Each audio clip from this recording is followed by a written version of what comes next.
प्रणाम are the lotus feet of the divine mother करुणामय माँ परम प्रभु श्री अरविंद भाई बहन मान ध्यान प्रार्थनार गोटे प्रार्थना अच्छी 1928 डिसेम्बर 28 तारीखटा टे भल मन रखिए 1928 डिसेम्बर 28 ये जो 1928 डिसेम्बर 28 तारीख में माँ ध्यान प्रार्थना बही लिखिं एपरी एक शक्ति अच्छी जहाँ कौन सी राष्ट्रीय सरकार अधीनस्थ नुहे एपरी एक सुख अच्छी जहाँ कौन सी पार्थिव सफलता प्रदान करिपारे नहीं एपरी ज्योति अच्छी जहाँ को कौन सी विज्ञता पाई पारे नहीं एपरी ज्ञान अच्छी जहाँ को कौन सी दर्शन व विज्ञान आयत्त करिपारे नहीं एपरी आनंद अच्छी जहाँ कौन सी कामना पूर्ति द्वारा उपभोग करा जाई पारे नहीं एपरी प्रेम तृष्णा अच्छी जहाँ को कौन सी मानवीय संबंध निवारण करिपारे नहीं एपरी शांति अच्छी जहाँ कुत्रादि दृष्टिगोचर हुए नहीं एपरिकी मृत्युर मध्य नुहे से शक्ति से सुख से ज्योति से ज्ञान से आनंद से प्रेम से शांति जहाँ केवल भागवत कृपारु ही आम्भे माने पाई पारू तेरे ये जो कथाटी आमे कौन बुझिबा ये जो दिव्य करुणा पाखरे को कथाटा नहीं दिव्य करुणा जहाँ करि पारे अलगा केही ताकू से कथा करि पारंती नहीं तेणु से दिव्य करुणार अबारित धारा जिते झरी आसो से असंभव संभव हो श्रीरंग सावित्री लिखिं all can be done if the God touch is there तार आउ गोटे उदाहरण मुझे दौची 1932 मसीहा जो आरंभ है बालकोनी दर्शन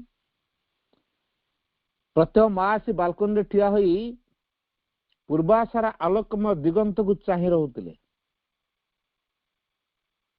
से समय केतेक साधक आसी बालकोनी सम्मुखस्थ रास्ता ठिया होई माँ को दर्शन करुतिले धीरे धीरे दर्शनार्थी संख्या बढ़िया लगला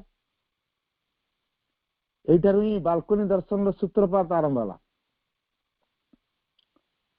उदय सूर्यर प्रथम रागरे महादेवी दर्शन लगे प्रत्येक दर्शक वृंद आसी बालकोनी तले ठिया हुई अपलक नेत्र रे चाहि रहुतिले माँ आसुतिले ठीक 6:15 केबे केबे कौन सी अनिर्वार्य कार्यवशत माँ आसु आसु दिन 10टा बा 11टा बाज जाउथला तथापि साधक माँ को अपेक्षा करी सेठारे ठिया हुई रहुतिले 1962 मसीहा मार्च मास पर्यंत ये बालकोनी दर्शन अब्याहत रही नरेश बहादुर तांकर से बही लिखिं बहीटी ना हूँ पायोनियर ऑफ सुपरमेंटल एज अतिमानस जुगर पथ प्रदर्शक बहीटीर ना हूँ पायोनियर ऑफ सुपरमेंटल एज आमर जो आईडी रखा है द फ्लेमिंग पायोनियर्स तेणु efficiency pioneer of supermental age ता अर्थ अतिमानस जुगर पथ प्रदर्शक से बही लिखिं प्रत्येक नीति नियम एपरिकी कौन सी शास्त्रोक्त कार्य मध्य बारंबार करने द्वारा निरस हो उठे किंतु बालकोनी दर्शन नित्य नूतन नित्य प्रकाशित अद्भुत दर्शन 1932 रु 33 मसीहा भितर सकाळ 6:30 बेले आसी केतक साधक माँ को प्रणाम निवेदन करुले संध्या बेले समवेत ध्यान होतला साधक मान आसी मेडिटेशन हॉल रे बसुथिले माँ आसी सीढ़ी निकट रे बसुथिले धूप चंदन सुरभि चतुर्दिग पर आमोदित हो उठुला ध्यान पर समस्त झाड़ी बांधि माँ का निकट को जाई प्रणाम करी आशीर्वाद ग्रहण करुले से सबकि नीरव होता आशीर्वाद दबा समय अनेक समय माँ समाधिस्थ हो जाउतिले। सही ध्यानमग्न मूर्ति को निर्निमेष नयन चाही रही चारण आत्मा तार जन्म जन्मांतर तीर्थयात्रा सार्थक करुथिला। माँ को किसी जनवाक साधक मान चिठी लिखि अथवा नोट खातार लिखि मेडिटेशन हॉल उपरे पहाच उपरे गोटे थाली रे रखी दउथिले एवं राति 11टा बेले चंपकलाल आसी से सबको श्री अरविंद रूम को नहीं जाउथिले। श्री अरविंद तार उत्तर लिखुथिले, केबे के माँ मध्य किछि लिखुथिले एवं से सब चिठी को सुंदर सुंदर लफाफारे भर्ती करी ता उपरे साधकर नाम लिखि से थाली रे सजाई रखी से दे देउथिले। परदिन सकाळे नलिनीकांत गुप्त जे कि आश्रम सेक्रेटरी ताहानी साधक मान पाखक पठाई देउथिले। एही चिठी पत्र लेखारे माँ और श्री अरविंदर दैनिक प्राय 10 घंटा समय जाउथला। कौन से विशेष दरकार रे के माँ को दर्शन करिया को चाहिले चिठी लिखि अनुमति पाउथिले। केतेक साधक प्रति सप्ताह रे माँ को निकट को जाउथिले, केते जण 15 दिन रे थरे एवं केते जण प्रत्यह जाउथिले। समस्तଙ୍କର एक निर्दिष्ट समय थिला। केही केही कार्यर निर्देश नेउथिले, केतेक साधना विषय रे मध्ये माँ को पचारुथिले बा निजर व्यक्तिगत सुविधा असुविधा कथा जणाउथिले। आश्रम जने पुराना साधिका लिखिचंदी, अनेक समय माँ केवल तांकर मधुमेह चाणी रे सब किछि बुझाई देउथिले। केबे केबे केही कोनसी समस्या नै माँ के पाखु गले माँ से व्यक्ति सह किछि समय ध्यान करुथिले एवं ता मुंडरे हाथ रखुथिले। ध्यान परे केवल जे समस्यार समाधान होता ता नुहे, बरं माँ को शक्ति द्वारा से परिप्लावित होउथिला। केतेक को माँ लिखित उत्तर मध्य देउथिले। केबे केबे माँ साधक मान घर को मध्य जाउथिले। धीरे धीरे आश्रम साधक संख्या मध्य बढ़िया को लगिला। 1928 रे 80 जन मात्र साधक थिले। 1942 बेलू संख्या है 350 एवं 1952 रे 800 एवं यहीपरि धीरे धीरे संख्या बढ़िया को लगिला एवं विभिन्न कार्य विभाग मध्य खोला हला। गोटे कथा अछि, जहा नहीं भारते ताहा नहीं भारते जगते। आश्रम एक छोट पृथ्वी होई गढ़ी उठिला। कर्म माध्यम समस्ते निज को भगवान का निकट उत्सर्ग करने लगिले। माँ कहते कार्य माध्यम पूर्णता निमित्त अभिष्ठा करिया होची प्रकृत आध्यात्मिकता। To work for the divine is to pray with the body. ई मध्य माँ कर गोटे बाणी, in work aspiration towards perfection is true spirituality. कर्म मध्य पूर्णता अभिष्ठा करिया होची यथार्थ आध्यात्मिकता। ए कथाटी को माँ बाणी लिखि। प्रत्येक विभाग रिपोर्ट संध्या बेले माँ को निकट को पठा जाउथला। प्रत्येक दिन कार्य से तन्न तन्न कर देखुथिले एवं परदिन कौन करा जिवो तार निर्देश मध्य देउथिले। प्रत्येक विभाग टेक्निक विवरणी से रखुथिले। माँ को न जणाई बा तांको बिना निर्देश रे केही किछि करूनथिले। काहारी मन रे केबे आसुनथला जे तांको बाध्य होई किछि करिया कहूछि, बरं खुशी होई समस्त कार्य करि जाउथिले। एठारे मिलुथिया कार्य मध्य रे स्वाधीनता पृथ्वीर अन्य कौन सी स्थान रे मिलवा हुए तो असंभव। कौन सी नूतन कार्य करिया पई संगठन मानकर विभिन्न पद्धति रे परीक्षा लगी पूर्ण स्वाधीनता रहितला। से परीक्षा निरीक्षा द्वारा कार्य सफल न हेले माँ सन को उत्साहित करती एवं साहाय्य करती और तार सकल खर्च निजे बहन करती एवं अति सहजरे प्रत्येक समस्यार समाधान कर दियंती। उदाहरण स्वरूप आश्रम एक आधुनिक एवं बृहत अट्टालिका गोलकुंडा बोली जोड़ा आम कहे से होता समय जंत्र संबंधी कौन एक जटिल समस्या सृष्टि हुए। निजुक्त इंजीनियर गण निजर सकल बुद्धिवृत्ति खटाई तार कौन समाधान कर पारे ना। शेष निराश हो जड़े ए विषय माँ को पचारे किपर हम बोली प्रस्ताव देले। अन्य मान मत देले जे ଯନ୍ତ୍ର ଜଟିଳତା ବିଷୟରେ ମା କଣ କରିବେ? ଅବଶେଷରେ ସମସ୍ୟାଟିର ସମାଧାନ କରି ନ ପାରି ମୁଖ୍ୟ ଇଞ୍ଜିନିୟର ମାଙ୍କୁ ଜଣାଇଲେ। ମା ତାଙ୍କର ସମସ୍ତ କଥା ଶୁଣିଲେ ଓ ନକ୍ସା ଆଜି ଦେଖିଲେ ଏବଂ ଏପରି ଭାବରେ ଚେଷ୍ଟା କଲେ କିପରି ହୁଅନ୍ତା କହି ସେ ଯାହା ଭାବୁଥିଲେ ଇଞ୍ଜିନିୟରଙ୍କୁ ତାହା ବିଶଦ ଭାବରେ ବୁଝାଇଦେଲେ। ତାପରେ ଆଶ୍ଚର୍ଯ୍ୟ ଇଞ୍ଜିନିୟର ଦେଖିଲେ ଯେ ମାଙ୍କର ସେ ଉପାୟଟି ତାଙ୍କ ସମସ୍ୟା ସମାଧାନର ଏକମାତ୍ର ଉପାୟ।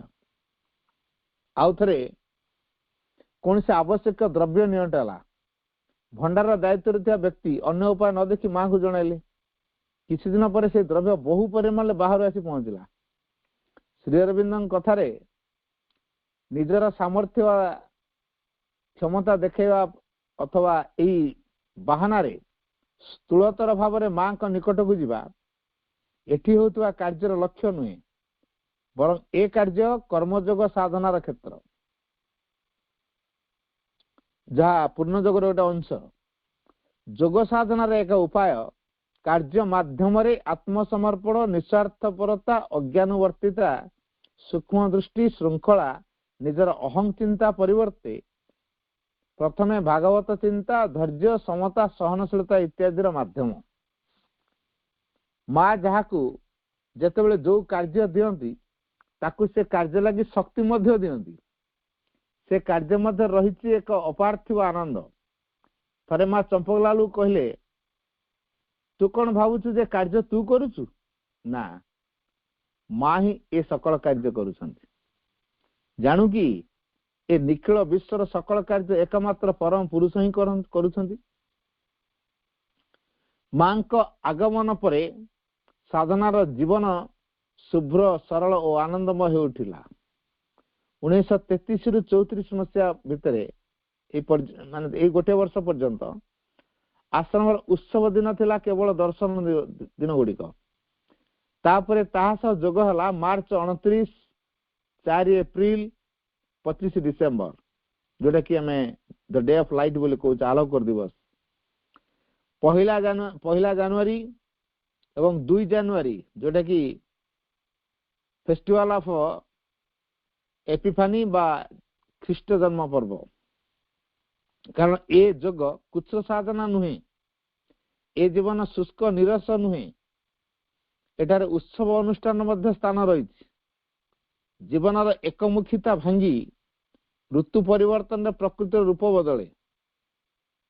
ନିଧାଗତପ୍ତ ଦିନ ଗୁଡିକର ବର୍ଷାର ଯୋଉ ରୁମଝୁମ ଶବ୍ଦରେ ମୁଖରିତ ହୋଇ ଉଠନ୍ତି, ପୁଣି ସେଇ ଘନ ଘୋର ରାତ୍ରିର କାଳିମାକୁ ପରାହତ କରି ଶାରଦ ଆକାଶରେ ଚାନ୍ଦ ଉଠେ। ବର୍ଷାଧୁଆ ନଈ ପଠାରେ କାଶତଣ୍ଡି ହସି ଉଠେ। ଶୀତସ୍ନାତା ସନ୍ନ୍ୟାସିନୀ ଧରଣୀ ବସନ୍ତର ସବୁଜ ଶ୍ରୀ ଧାରଣ କରେ। ମଣିଷ ମନରେ ସେଇ ରଙ୍ଗର ଛୁଆ ଲାଗେ। ନିତିଦିନିଆ ଜୀବନର ଏକରଙ୍ଗୀ ଧୂଳି ଝାଡ଼ି ସେ ଉତ୍ସବର ସାଜ ପିନ୍ଧି ଆଗାମୀ ଦିନ ଲାଗି ପ୍ରସ୍ତୁତ ହୁଏ। ଡିସେମ୍ବର 31 ତାରିଖ ରାତି 12ଟା ବେଳେ ଯେତେବେଳେ ପୁରୁଣା ବର୍ଷ ଧୀରେ ଧୀରେ ଅତୀତର ସ୍ମୃତି ମଧ୍ୟରେ ହଜିଯାଏ ଆଉ ପୂର୍ବାଶା ତୀରରେ ନୂଆ ବର୍ଷର ନୂପୁର ବାଜେ, ସେତେବେଳେ ମାଙ୍କର ଅର୍ଗାନ ମୂର୍ଚ୍ଛାରେ ସ୍ତବ୍ଧ ଆକାଶ ଅନୁରଣିତ ହୋଇ ଉଠେ। ଆଶ୍ରମ ପ୍ରାଙ୍ଗଣରେ ଉପସ୍ଥିତ ସାଧକଗଣ ନୀରବ ନିଥର ହୋଇ ସେ ସଙ୍ଗୀତ ଶୁଣନ୍ତି। ତାପରେ ଆରମ୍ଭ ହୁଏ ମାଙ୍କର ନବବର୍ଷର ଆଶୀର୍ବାଦ। 1937 ମସିହା ପରେ ଡିସେମ୍ବର 31 ତାରିଖ ମଧ୍ୟରାତ୍ରିର ଧ୍ୟାନ ଶେଷ ହୋଇ ଆରମ୍ଭ ହେଲା 1 ଜାନୁଆରୀ ଦିନ 12ଟା ବେଳେ। 1938 ମସିହାରେ ଅନେକ ପରିବର୍ତ୍ତନ ଆସିଲା। ପୂର୍ବରୁ ହେଉଥିବା ପ୍ରଣାମ ପ୍ରାୟ ବନ୍ଦ ହୋଇଗଲା। ସିଡି ଶେଷରେ ଥିବା ଛୋଟ ଘରଟିକୁ ମା ଆସୁଥିଲେ। କେତେ ଜଣ ସାଧକ ସେଠାକୁ ଯାଇ ମାଙ୍କୁ ପ୍ରଣାମ କରି ଆଶୀର୍ବାଦ ନେଉଥିଲେ। ଧୀରେ ଧୀରେ ସାଧକ ସଂଖ୍ୟା ବଢିବାରୁ ମା ଆସି ସିଡିରେ ଠିଆ ହେଲେ ଏବଂ ସେଠାରେ ପ୍ରଣାମ ପର୍ବ ଆରମ୍ଭ ହେଲା। ସେହି ସମୟରେ ସାଧକ ମାନେ ତାଙ୍କର ସୁବିଧା ଅସୁବିଧା ମାଙ୍କୁ ଜଣାଉଥିଲେ। ଶେଷରେ ଏପରି ହେଲା ଯେ ସିଡି ଦର୍ଶନ ସକାଳ 8ଟାରେ ଆରମ୍ଭ ହୋଇ ଦିନ 11ଟା ପର୍ଯ୍ୟନ୍ତ ଚାଲିଲେ ମଧ୍ୟ କେତେ ଜଣ ବାକି ରହିଗଲେ। पुणी जो माने काम पई सकाळे आसी पारु नथिले सेमानक लागि 12टा बेले आउ थरे सीढ़ी कबाट खोलुतला एवं प्राय अपराह्न गोटाए पर्यंत माँ सेठारे सेमानक प्रणाम ग्रहण करुथिले। समय अभाव सीढ़ी दर्शन बंद हो गला। किछि दिन परे सांध्य ध्यानर समय अनिर्दिष्ट होगा लगिला एवं परे ताहा मध्य बंद हो गला। 1938 मसीहा नवेम्बर मासरे एक अप्रत्याशित घटना घटिला। दर्शन लगी बहुत स्थान भक्तगण आसी थांती। चतुर्दिगरे आनंदर कलगुंजन काली दर्शन केते अपार्थिव एई केतोटी मुहूर्त माँ तांकर घरे विश्राम करुछंती। समग्र आश्रम स्वप्न विभोर केवल निरंतर रात्रि अंधकार काटी आशार क्षण रेखाटी परी श्री अरविंद घर कोण रे गोटे अनुज्वल आलोक जलुछि। रात्रि 2टा बेले अंबुभाई पुरानी उठी माँ को स्नान लगी पानी गरम करुछंती। तंद्राच्छन्न रातिर स्तब्धता भंग करी हठात माँ विपद संकेत घंटी बाजी उठला। ऊर्ध्वश्वास पुरानी ऊपर को जाई देखिले जे माँ तांका घरर सीढ़ी मुंडरे ठिया होइछंती। पुरानी को देखी माँ कहिले गोड़ खसी श्री अरविंद पड़ी जाइछंती, शीघ्र जाई डाक्टर मणिलाल को डाकी आण। माँ कथा सुनी स्तंभित होगा पई बा किछि प्रश्न करिया पई अवकाश नहीं। पुरानी जाई डाक्तर को डाकी आनले। घटनाटी हेउछि गभीर रात्रि रे श्री अरविंद तांको बसिया घर गाधुआ घर को जाउथवा बेले तांको सोइबा घरे पड़िथिबा बाघ छालटी को झुंटी पड़ले। अन्यमनस्क थिले निश्चय। हुए तो सावित्रीर सद्य समाप्त कौन सी पद सेतबेले आवृत्ति करुथिले। डाहाणा आंठू उपरे समग्र देहर भार पड़िला आ आंठुटी रहीगला बाघर शक्त मुंडटी उपरे। उठिया को चेष्टा करी उठी पारले नहीं। कार्पेट उपरे एई भरोसा निश्चित हो सहिरेले जे खबर नेबा को माँ निश्चय थरे आसीबे। तंद्राच्छन्न माँ मध्य हठात एक तीव्र वेदनार स्पंदन रे जागी उठिले एवं तत्क्षणात बुझी पारले जे श्री अरविंद कौन से एक गुरुतर विपदर सम्मुखीन। खबर नेबा को आसी जहाँ देखिले तांकर सहज बोध और साधारण डाक्तरी ज्ञान द्वारा निसंदेह हेले जे गोड़र हाड़ भांगी जाइछि। विपद सूचक घंटी बजाइले। ये दुसंवाद प्रचारित हो जाइछि। बिना मेघरे वज्रपात।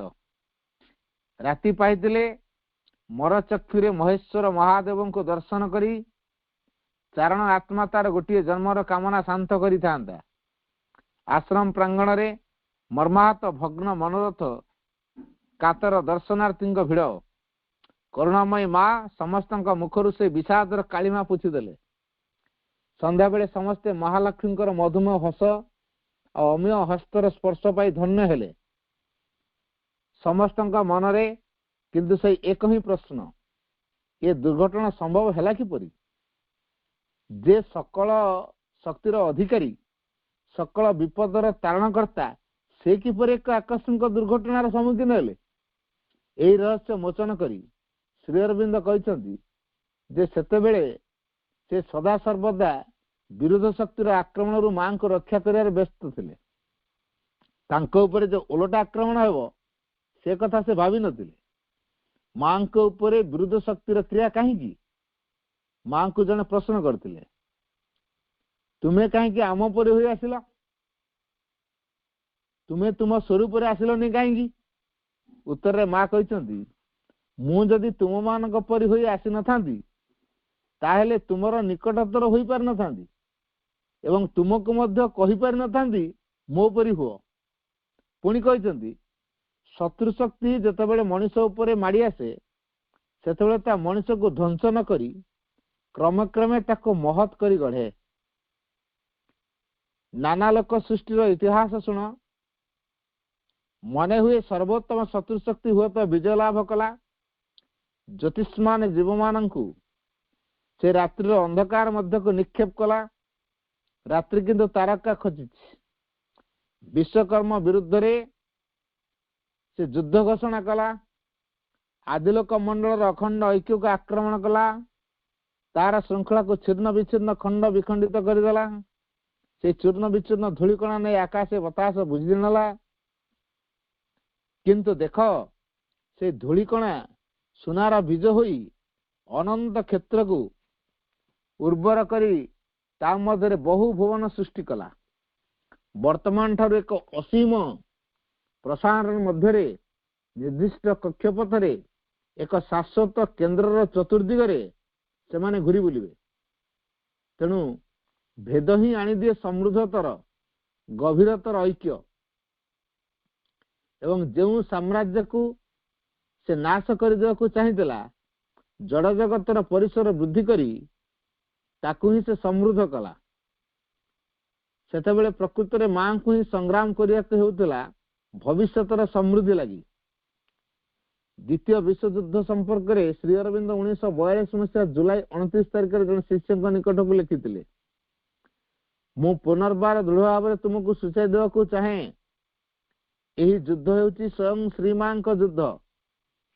यही संग्राम आरंभ होइची मानव जाति को उन्नति पथरे आगे नेबार आदर्श रक्षा करने निमंते घोर तमसा और मिथ्या विरुद्ध रे सत्य को प्रतिष्ठित करने निमंते, नचेत अदूर भविष्यत समग्र मानव जाति से घोर अंधकार और मिथ्या मध्य संपूर्ण रूपे डूबीज। 1941 नववर्षर बाणी रे माँ कहते जगत तार आध्यात्मिक जीवन लगी युद्ध करुच्ची। से जीवन आज विरोधी और आसुरिक शक्ति समूह आक्रमण द्वारा विपन्न। हे भगवान, तोर वीर विक्रमी सैनिक होई आमे संग्राम करिया को चाहूं जद्वारा पृथ्वी उपरे तोर महिमा प्रकाशित होई पारे। विश्वर घड़ी संधि मुहूर्त रे भगवान जदि अभय भुज प्रसारण करी आश्रय नदेवे तो किए दब।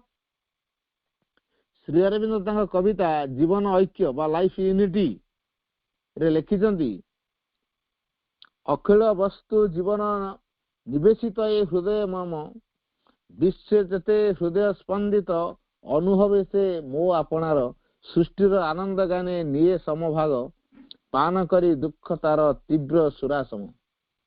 तेणु विरुद्ध शक्तिर आक्रमण प्रति मुहूर्त रे से मां को आढ़ुआल करी रखिया बेले निजे से पतित हेले महाशक्ति हाथ में निजर सकल दायित्व देई शिवोपम श्री अरविंद निर्लिप्त रहिले। निरोधवरण लिखिछंती, परदिन सकाळे मांकर से रुद्रमूर्ति देखी भयरे आमे तटस्थ हो गलु। प्राय दिन 10टा बेलू श्री अरविंद खबर बुझिया को मणिलाल आसिले। तांको संगरे माँ मनहेला से माँ जेपरी से मुहूर्त टी प्रतीक्षा करुले। श्री अरविंद अवस्था संपर्क से डॉक्टर मणिलाल मत जाना चाहिए। किसी समय नीरव रही मणिलाल उत्तर देले, मनहेला से जेपरी अवस्था गुरुत्व गोपन करने को चाहते। माँ निजक संवरण कर पारे नहीं। खूब जोर रे कहते, देख किसी लुचाओ नहीं, आमे प्रकृत कथा जानू। Don't hide, we know the truth. तापर जहाँ देखिली ता अभावनीय। माँ स्थान काल पात्र भूली हठात श्री अरविंद सम्मुख रे साष्टांग प्रणिपात कर बसिले। मां निकट संयोग मात्र बुझीपारे जे एक डायनमर संस्पर्श आसी चराबुला भावभंगी कथा और निर्देश आविर्भाव विद्युत स्फुरण शुणी साधक कृष्ण मां साक्षात करते सी इज ए फोर्स, से हूँ शक्तिमयी। श्री अरविंद कक्षर पदार्पण मात्र कक्षर प्रशांत नीरवता मध्य मुहूर्त एक शक्तिर तरंग संचारित हो जाए। आममानकर उत्तिष्ठित जाग्रत होगा बिना गत्यंतर नथिला। श्री अरविंद पर्यंत कथा कहू कहू धीर कंठरे कहती, माँ आसुचंती। कक्ष भितर पाद दे माँ यही परवर्तना टी बुझी पारती और हसी हसी कहती, बंद कल जे कही जाओ। यह मां दिव्य शक्ति, चित तपशक्ति। माँ जे केवल सच्चिदानंदमयी जननी ता नुहे, व्यावहारिक विचक्षणता और आध्यात्मिकतार एक अपूर्व समन्वय तांको मध्यरे थिला। तांकर बहुमुखी कर्मधारा मध्यरे तांकर विचक्षणता, शक्ति, ज्ञान, प्रेम स्थूल जागतिक मध्यरे मध्य परिस्फुट होउतिला। श्री अरविंदर दैनिक व्यवहार्य छोट बड़ प्रत्येक पदार्थ प्रति मांकर चक्षु जेपरी सजाग होई रहउतिला। शिष्य मान प्रति मध्य तांकर दृष्टि समान रूप प्रखर थिला। 1938 मसीहा नवेम्बर 23 तारिख रातिर दुर्घटना लगी श्री अरविंद गोड़ जो भांगीगला। नवम दर्शन बंद हो गला। 1939 फेब्रुआरी दर्शन मध्य हो पारला नहीं। अगस्त दर्शन आहुरी अनेक दिन बाकी, तेणु एप्रिल 24 तारिख दर्शन होगा स्थिर है। श्री अरविंद मध्य अनेक अंश सुस्थ हो उठिले। दर्शन दिन सकाळे गोटे पद्म नहीं माँ श्री अरविंद कक्ष को गले। नतदान होई तांको सम्मुखरे बिछଣା उपर फुलटी रखिले एवं मथा नत करी तांकर हस और आशीर्वाद ग्रहण कले। तापरे दर्शन प्रोग्राम ठीक करी समस्त को जणाई देले। दर्शनार्थी गण जेपरी कौन असुविधा दर्शनार्थी गणकर जमी असुविधा न हुए तार व्यवस्था कराला। दर्शन समय सकाळ परिवर्ते अपराह्न 3टा बेले हेबा स्थिर है। 3टा बाजो किछि समय बाकी अछि। श्वेत शुभ्र धोती पिंधि श्री अरविंद आसिले दर्शन कक्ष को। कांधरे सिल्क चादर, सुनेली दीर्घ केशभरा कांध उपर झुली पड़ी। तांको पछे पछे माँ श्री अरविंद बसिया परे यथारीति माँ तांको डाहाण पटे बसिले। अपरूप ए रूप दर्शन करी समस्त आनंदर उद्वेल। बाह्य दृष्टि ता हुए तो खाली दर्शन, किंतु तीव्र आनंदर तरंगित शिहरण बहीगला संगोपने विश्वर अंतरे जड़र सुशक्ति भेदी स्वप्न जेते मानसर जागिला से देखिला सम्मुखे मुक्त आवरण आविर्भूत भगवान। पूर्व परी किंतु श्री अरविंद पादस्पर्शर सुजोग मिलला नहीं। एक अमूल्य रत्न होई स्मृतिर गंताघरे ता बंद हो रहिला। श्री अरविंद कहते दर्शन दिन गुड़िक बृहत अवतरण समय। श्री अरविंद कहते दर्शन दिन गुड़िक बृहत अवतरण समय। यही अपरूप दर्शन करी जेनेवा विश्वविद्यालय जने निराट वास्तववादी मिलित जातिसंघ और लीग ऑफ नेशन जने लब्ध प्रतिष्ठित व्यक्ति जन हार्बर्ट लिखिछंती, वर्तमान जो हजार हजार लोक आसी श्री अरविंद दर्शन लाभ करि परिछंती समस्ते एक कथा स्वीकार करने को बाध्य हेबे जे सेमाने जने जने खूब उच्च कोटीर साधु और ऋषि सम्मुख को आसी दर्शन लाभ करिवार सौभाग्य पाइछंती। जदिओ सेमानकर धारणा नथिबो जे श्री अरविंद जो पथरे जाई केते उच्चरे आसीन, श्री अरविंद दृष्टि रे एपरी किछि स्पष्ट भाव प्रतीत होतला जहा अति मानवीय साधारण दृष्टि ठारू ताहा बहु ऊर्ध्वरे। आ माँ मन हुए चिदानंद घन श्री अरविंद ठारू आहुरी करुणामयी मूर्तिमती भागवती संतान दुख विमोचन लगी मानवी रूप से जन्म ग्रहण करिसंती। तेणु खाली आध्यात्म साधना नुहे पिलामानकर शिक्षा और शारीरिक उन्नतिर मार्ग मध्य माँ को दृष्टिपथर लुचि पारला नहीं।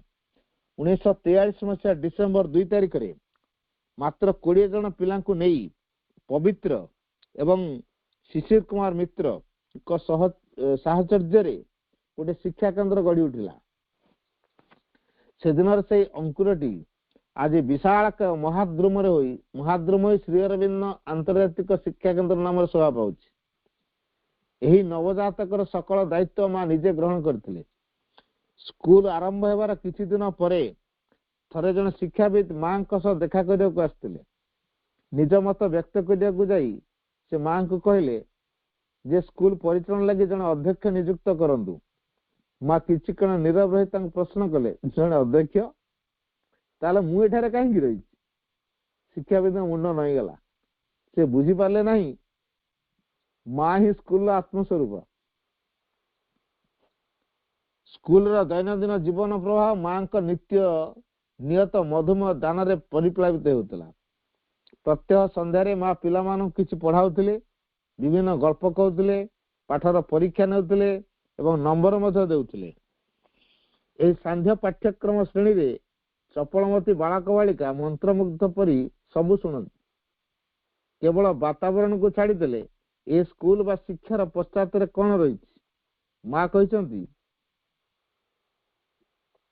तुम से एक उज्जवल अभिशापूर्ण सत्यलब्ध पवित्र चेतनार सागर मध्य निमज्जित हो रही तुम्हें चाह बा न चाह ताहा तुम चेतना मध्य को प्रवेश करुठारे तुम्हें निद्रित थिवा अवस्था मध्य किसी कार्य कर चलछ यथा सर्वदा जहाँ सर्वथा विचार योग्य एठाकू आसीथिवा दर्शकगण विभोल होई कहती तुमर एठारे एपरी पिला अछंती जहाँ मु अन्य केउठारे देखी नहीं एसबू शुणवे आम अभ्यस्त हो गले नुहे कि स्वतस्फूर्त भाव से एक कथा कहती जहाँ सर्वथा स्वाभाविक एठारे चेतनार जो जागरण जो आंतर प्रत्युत्तर जो आंतर उन्मोचन जो अंतर्मुखी ता अन्य स्थान विरल पिलामानंकर शिक्षा दीक्षार भार नेबा संगे संगे माँ सेमानंकर सुंदर साबल्य शरीर गठन व्यवस्था मध्य कले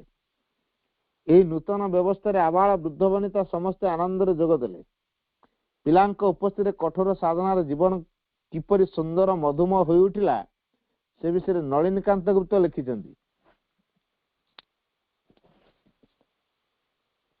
दले वृद्धंकर मठवासी सन्यासींकर आयतन अचलायतन नुहे तरुण माने नहीं आसिले आमर तारुण्य अर्थात नवीन जीवन शक्ति एवं ताहा एठारे आकाश बतासर संसद हो उठिला सेमानक लगी स्कूल खोला हला खेल घर खेल पड़िया तैयारी हला मां को आशीर्वाद यही सबुज नवीनतार कल्याण रे आम परी बसियान बाह्य जीवन जो शुष्क तरु ताहा पल्लवित हो उठिला प्राय 20-25 वर्ष परे 60 वर्ष बयस मते खेल पड़िया जोग दे खेल कसरत करा खाली मोर नुहे मो परी बहु वयस्कर एपरी इतिहास आश्रम विशेषत्व खाली शरीर कहीं मनर चिंतार मध्य आसला तरुणता नवीनता मां का सृष्टि एक खापछड़ा रचना नुहे अर्थात जगत ठारू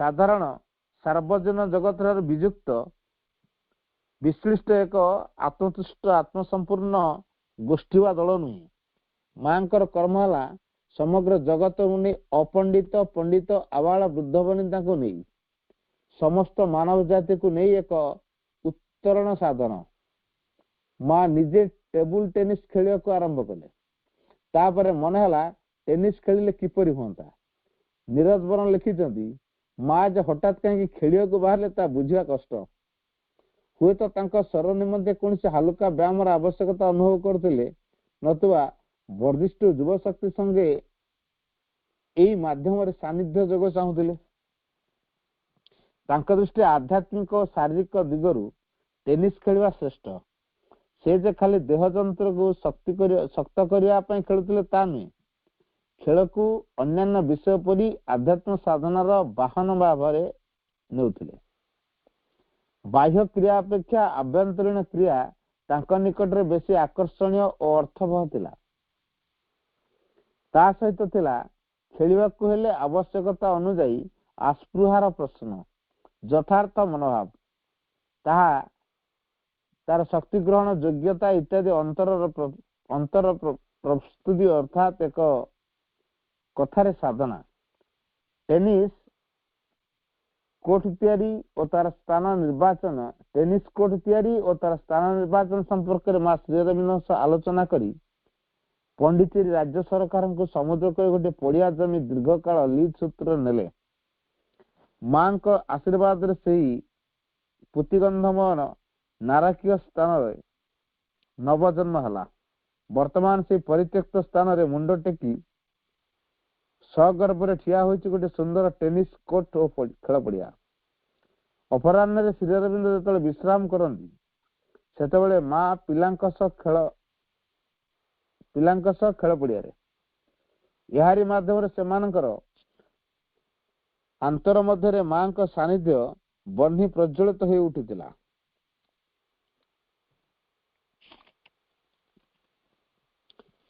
माँ अत्यंत सरल और निराडंबर जीवन यापन करुले ତାଙ୍କର 3ଟି ବା 4ଟି ମାତ୍ର ଶାଢ଼ୀ ଥିଲା। ସେ ତାହାକୁ ପରିଷ୍କାର ମରାମତି କରି ପିନ୍ଧୁଥିଲେ। ପ୍ରଥମେ ସେ ଶାଢ଼ୀ ପିନ୍ଧି ଟେନିସ୍ ଖେଳୁଥିଲେ। ଏହା ଦ୍ୱାରା ଅସୁବିଧା ହେବାରୁ ପରେ ସେ ସାଲୱାର କାମିଜ ପିନ୍ଧି ଖେଳିବା ଆରମ୍ଭ କଲେ। ସମସ୍ତଙ୍କ ଲାଗି ଶରୀର ଚର୍ଚ୍ଚାର ବ୍ୟବସ୍ଥା ହେବା ପରେ ଯେଉଁମାନେ ସାଲୱାର କାମିଜ ପିନ୍ଧି ବ୍ୟାୟାମ କରିବା ଆରମ୍ଭ କଲେ, କିନ୍ତୁ ସାଲୱାର କାମିଜ ପିନ୍ଧି ସବୁ ପ୍ରକାର ଖେଳ କୁସ୍ତି କସରତ କରିବା ସୁବିଧାଜନକ ହେଲା ନାହିଁ। ତେଣୁ ଖେଳ କସରତ ଲାଗି ଧଳା ହାଫ ପ୍ୟାଣ୍ଟ ଓ ଧଳା ସାର୍ଟ ତିଆରି ହେଲା। ଲମ୍ବା ବାଳ ଯେପରି ଅସୁବିଧା ନ କରେ ସେଥିପାଇଁ ଗୋଟିଏ ପ୍ରକାର କନା ଟୋପି ତିଆରି ହେଲା। ଏ ପୋଷାକ ଦେଖି ଝିଅମାନେ ଖୁସି ହେଲେ ମଧ୍ୟ ସଂକୁଚିତ ହେଲେ। ଏ ପୋଷାକ ପିନ୍ଧି ବାହାରିଲେ ଲୋକେ କଣ କହିବେ? ଅତୀତ ଉପରେ ଠିଆ ହୋଇ ଭବିଷ୍ୟତର ନୂତନ ଜଗତ ନୂତନ ଯୁଗ ଗଢିବାର ଦାୟିତ୍ୱ ଯେଉଁ ମାଙ୍କର, ସେ ତାର ପ୍ରତ୍ୟୁତ୍ତର କହିଲେ, ଆମେ କାହିଁକି ଅନ୍ୟକୁ ଅନୁସରଣ କରିବା? ସେମାନଙ୍କର କୌଣସି ଆଦର୍ଶ ନାହିଁ, ଆମର ଅଛି ସେ ନୂତନ ଆଦର୍ଶ। ଆମେ ଆସିଛୁ এই ପୁରୁଣା ବିଧି ବ୍ୟବସ୍ଥା ଓ ସଂସ୍କାରକୁ ଭାଙ୍ଗିବା ପାଇଁ। ଟେନିସ୍ ଖେଳିବା ପରେ ମା ପ୍ଲେଗ୍ରାଉଣ୍ଡ ଯୋଉଟାକି ଖେଳ ପଡିଆକୁ ଯାଆନ୍ତି। ସେଠାରେ ପିଲାଙ୍କ କ୍ଲାସ ପରେ ମିଠାଇ ବା ଚିନାବାଦାମ ବଣ୍ଟା ହୁଏ। ପ୍ଲେଗ୍ରାଉଣ୍ଡ କାର୍ଯ୍ୟ ଶେଷ ହେଉ ପ୍ରାୟ ରାତି 9ଟା ବାଜିଯାଏ। ସଭା ଶେଷରେ ଶାରୀରିକ ଶିକ୍ଷା ବିଭାଗର ଅଧ୍ୟକ୍ଷ ପ୍ରଣବ ଦା ମାଙ୍କୁ ଗୋଟିଏ ଫୁଲମାଳ ପିନ୍ଧାଇ ଦିଅନ୍ତି। ଆଶ୍ରମକୁ ଫେରି ସେ ମାଳଟିକୁ ମା ଶ୍ରୀଅରବିନ୍ଦ ପାଦ ତଳେ ରଖି ଦିଅନ୍ତି। ମାଙ୍କର ଏହି ଖେଳ ପଡିଆର ନାନାବିଧ ଅନୁଷ୍ଠାନ ମଧ୍ୟରେ ତନ୍ମୟ ହୋଇ ଜଡିତ ଥିବା ଦେଖି ରହସ୍ୟ କରି ଜଣେ ଶ୍ରୀଅରବିନ୍ଦଙ୍କ ସମ୍ମୁଖରେ କହିଥିଲେ ଯେ ଅତିମାନସର ଅବତରଣ ତାହେଲେ ସେଇ ଖେଳ ପଡିଆରେ ହେବ। ଏହି ମନ୍ତବ୍ୟ ଶ୍ରୀଅରବିନ୍ଦ ସହାସ୍ୟରେ କହିଥିଲେ, ତାହେଲେ ମୋ ଭାଗ୍ୟରେ ଅତିମାନସ ନାହିଁ। ଏବଂ ବିଧିର ବିଧାନ ଏପରି ବିଚିତ୍ର ଯେ 1956 ମସିହାରେ ସେ ପ୍ଲେଗ୍ରାଉଣ୍ଡ ଠାରେ ହିଁ ଅତିମାନସ ଅବତରଣ ହୋଇଥିଲା।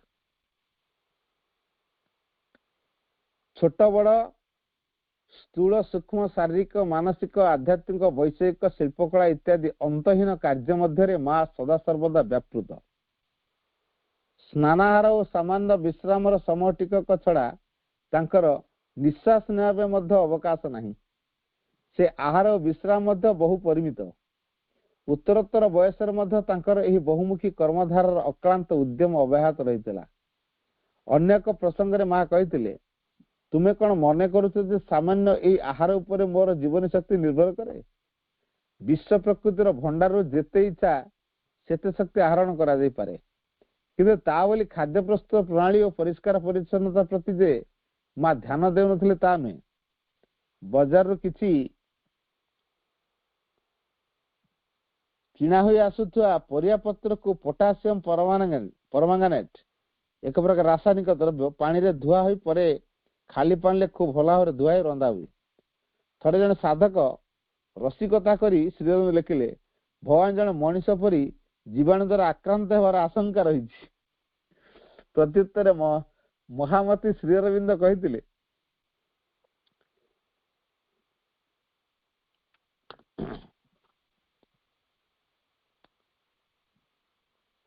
ତୁମେ ତାହେଲେ ଚାହଁ ଯେ ଭଗବାନ ଜୀବାଣୁ ବିଷ ଓ ଅପରିଷ୍କୃତ ପଦାର୍ଥ ଭକ୍ଷଣ କରନ୍ତୁ? ଚମତ୍କାର ଧର୍ମତତ୍ତ୍ୱ ତ ତମର। ପ୍ରତ୍ୟେକ କାର୍ଯ୍ୟ ମଧ୍ୟରେ ଶ୍ରୀଅରବିନ୍ଦଙ୍କ ସେବା ମାଙ୍କର ମୁଖ୍ୟ କର୍ମ ଥିଲା। ଯଦିଓ ଶ୍ରୀଅରବିନ୍ଦ କର୍ମସୂଚି ମାଙ୍କ ସମୟସୂଚୀ ଉପରେ ନିର୍ଭର କରୁଥିଲା। ପ୍ରତିଦିନ ଉଦୟରାଗରେ ବାଲକୋନି ଦର୍ଶନ ଦେବା ପୂର୍ବରୁ ମା ଶ୍ରୀଅରବିନ୍ଦଙ୍କ କକ୍ଷକୁ ଆସି ତାଙ୍କୁ ଦର୍ଶନ କରି ଯାଉଥିଲେ। ଶ୍ରୀଅରବିନ୍ଦଙ୍କ ମଧୁମେହ ସ୍ପର୍ଶରେ ତାଙ୍କର ଦୈନନ୍ଦିନ କାର୍ଯ୍ୟ ଆରମ୍ଭ ହେଉଥିଲା। କେବେ ଯଦି ମା ଆସିବା ସମୟରେ ଶ୍ରୀଅରବିନ୍ଦ ଉଠି ନଥାନ୍ତି, ତାହେଲେ ବାଲକୋନି ଦର୍ଶନ ପରେ ମା ପୁଣି ସେଇ କକ୍ଷକୁ ଫେରି ଆସୁଥିଲେ। ସକାଳ 9ଟାରୁ 10ଟା ମଧ୍ୟରେ ମା ଆସି ଶ୍ରୀଅରବିନ୍ଦଙ୍କ ମୁଣ୍ଡ କୁଣ୍ଡାଇ ଦେଇ ବେଣୀ ବାନ୍ଧି ଦେଉଥିଲେ। ଏହି ସମୟରେ କୌଣସି ଚିଠି ପତ୍ର ଥିଲେ ସେ ସମ୍ବନ୍ଧରେ ବା କୌଣସି କାର୍ଯ୍ୟ ସମ୍ବନ୍ଧରେ ଆଳାପ ଆଲୋଚନା ହେଉଥିଲା। ଆହାର ସମୟରେ ସେବକଗଣ ଉପସ୍ଥିତ ଥିଲେ ମଧ୍ୟ ମା ନିଜେ ଖାଇବା ଟେବୁଲ ନିକଟରେ ଉପସ୍ଥିତ ରହି ଖାଦ୍ୟ ପରିବେଷଣ କରୁଥିଲେ। ପର୍ଯ୍ୟାୟକ୍ରମେ ପରିବେଶିତ ସକଳ ଖାଦ୍ୟ ଶ୍ରୀଅରବିନ୍ଦ ନୀରବରେ ଗ୍ରହଣ କରୁଥିଲେ। ଏ ନୀରବତା ଭଙ୍ଗ କରି ମା ମଝିରେ ମଝିରେ, ଏ ଖାଦ୍ୟ କିପରି ହୋଇଛି? ଏ ଛତୁ ଆମ ବଗିଚାର, ଏସବୁ କାଶୀର ବାଇଗଣ ଇତ୍ୟାଦି ଇତ୍ୟାଦି କହୁଥିଲେ। आहार परे स्नान କରିବା ଅଭ୍ୟାସ ଶ୍ରୀ ଅରବିନ୍ଦଙ୍କର ଥିଲା। ତାଙ୍କ ସ୍ନାନ ଶେଷ ହେବାର ପ୍ରାୟ ଅଧଘଣ୍ଟା ପରେ ମା ସେ କକ୍ଷକୁ ଯାଉଥିଲେ। ଏହି ଏକାନ୍ତ ସାକ୍ଷାତକାର ପ୍ରାୟ 15 ମିନିଟରୁ 1 ଘଣ୍ଟା ପର୍ଯ୍ୟନ୍ତ ହେଉଥିଲା ଏବଂ ଏହି ସମୟରେ ବିଶେଷ ଜରୁରୀ ଓ ଗୂଢ଼ ଆଲୋଚନା ହେଉଥିଲା। ଶ୍ରୀ ଅରବିନ୍ଦଙ୍କ ରାତ୍ରି ଆହାର ଶେଷ ହେଉ ରାତି 10ଟା ବା 11ଟା ବାଜି ଯାଉଥିଲା। ତାପରେ ସମବେତ ଧ୍ୟାନ ଓ ପ୍ରଣାମ ଲାଗି ମା ତଳକୁ ଯାଉଥିଲେ ଏବଂ ଧ୍ୟାନ ପରେ ହିସାବ ଓ କାଗଜପତ୍ର, ଚିଠିପତ୍ର ଓ ରିପୋର୍ଟ ଆଦି ନେଇ ପୁଣି ଶ୍ରୀ ଅରବିନ୍ଦଙ୍କ ନିକଟକୁ ଯାଉଥିଲେ। କିଛି ବର୍ଷ ଏହିପରି ହେଲା ଯେ ମା ପ୍ରାୟ ସବୁବେଳେ ଧ୍ୟାନାଚ୍ଛନ୍ନ ବା ଟ୍ରାନ୍ସ ହୋଇ ରହୁଥିଲେ। କୌଣସି ସାଧକଙ୍କ ପ୍ରଣାମ ଗ୍ରହଣ କରି ତାଙ୍କୁ ଫୁଲ ଦେଉ ଦେଉ ମା ଧ୍ୟାନସ୍ଥ। ଶ୍ରୀ ଅରବିନ୍ଦଙ୍କ କକ୍ଷକୁ ଚିଠିପତ୍ର ଓ ରିପୋର୍ଟ ନେଇ ଆସିଛନ୍ତି, ହାତରେ ଖୋଲା ଖାତା ଓ କଲମ, କିନ୍ତୁ ମା ଧ୍ୟାନସ୍ଥ। ବିଭିନ୍ନ ଉପାୟରେ ଶ୍ରୀ ଅରବିନ୍ଦ ମାଙ୍କ ସମ୍ବିତ ଫେରାଇ ଆଣିବାକୁ ଚେଷ୍ଟା କରନ୍ତି। ଏହି ଧ୍ୟାନାବସ୍ଥାରେ ମଧ୍ୟ ମା ତାଙ୍କର ପ୍ରତ୍ୟେକ କାର୍ଯ୍ୟ ସୁଚାରୁରୂପେ କରି ଯାଉଥିଲେ। ଦିନକର ଘଟଣା ନିରବନ୍ଧ ତାଙ୍କର 12 years with ଶ୍ରୀ ଅରବିନ୍ଦରେ ଲେଖିଛନ୍ତି। ମା ଶ୍ରୀ ଅରବିନ୍ଦ କେଶ ବିନ୍ୟାସ କରୁଥିଲେ, ସେହିପରି ତନ୍ଦ୍ରାଚ୍ଛନ୍ନ ଅବସ୍ଥାରେ। ଆଖି ଦୁଇଟି ପ୍ରାୟ ବନ୍ଦ, ଦେହ ଧୀରେ ଧୀରେ ଝୁଲୁଛି, କିନ୍ତୁ ହାତ ଦୁଇଟି ଠିକ ଭାବରେ ଚାଲିଛି। ପରିଚର୍ଯା ଲାଗି ଯେଉଁ 2 ଜଣ ଥିଲୁ, ମାଙ୍କର ଏହି ଧ୍ୟାନାବସ୍ଥାର ସୁଯୋଗ ନେଇ ନିର୍ବାକ ଭାବରେ କିଛି ନିର୍ଦ୍ଦୋଷ ଆମୋଦ ପ୍ରମୋଦ କରୁଥିଲୁ। କାର୍ଯ୍ୟ ଶେଷ କରି ମା ଯେତେବେଳେ ଫେରିଗଲେ, ସେତେବେଳେ ଆମକୁ ଉଦ୍ଦେଶ୍ୟ କରି କହିଲେ, ମୋ ମୁଣ୍ଡ ପଛରେ ମଧ୍ୟ ଦୁଇଟି ଆଖି ଅଛି, ଜାଣିଛ ତ? ମୁଁ ସବୁ କିଛି ଦେଖିପାରେ। ଲଜ୍ଜାରେ ମାଟିରେ ମିଶିଗଲୁ। 1947 ମସିହା ଅଗଷ୍ଟ 15 ତାରିଖରେ ଶ୍ରୀ ଅରବିନ୍ଦଙ୍କ 75ତମ ଜନ୍ମ ଦିବସରେ ଭାରତ ସ୍ୱାଧୀନ ହେଲା। 1927 ମସିହାରେ ଜଣେ ବ୍ୟକ୍ତି ଭାରତର ସ୍ୱାଧୀନତା ସମ୍ପର୍କରେ ମାଙ୍କୁ ପଚାରିଥିଲେ, ମା ଭାରତ କିପରି ସ୍ୱାଧୀନ ହେବ?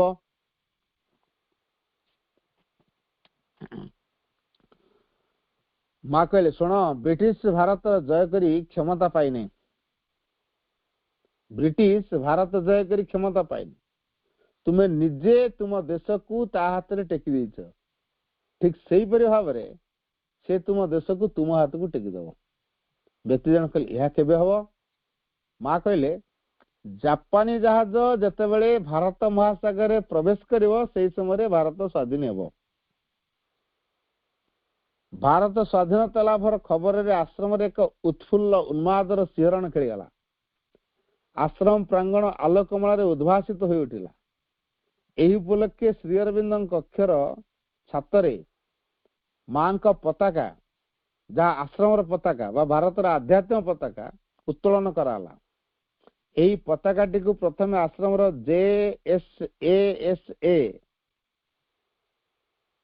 ପତାକା ଉଦ୍ଦେଶ୍ୟରେ କରାଯାଇଥିଲା। ମା କହିଛନ୍ତି, କିନ୍ତୁ ପରେ ଦେଖାଯାଇଥିଲା ଯେ ସମଗ୍ର ଭାରତ ବର୍ଷର ଆଧ୍ୟାତ୍ମିକ ଲକ୍ଷ୍ୟ ଏହା ଦ୍ୱାରା ସୁସ୍ପଷ୍ଟ ବ୍ୟକ୍ତ। ତେଣୁ ଏ ପତାକାଟିକୁ କାହାରି ପ୍ରତୀକ ରୂପେ ରଖାଗଲା।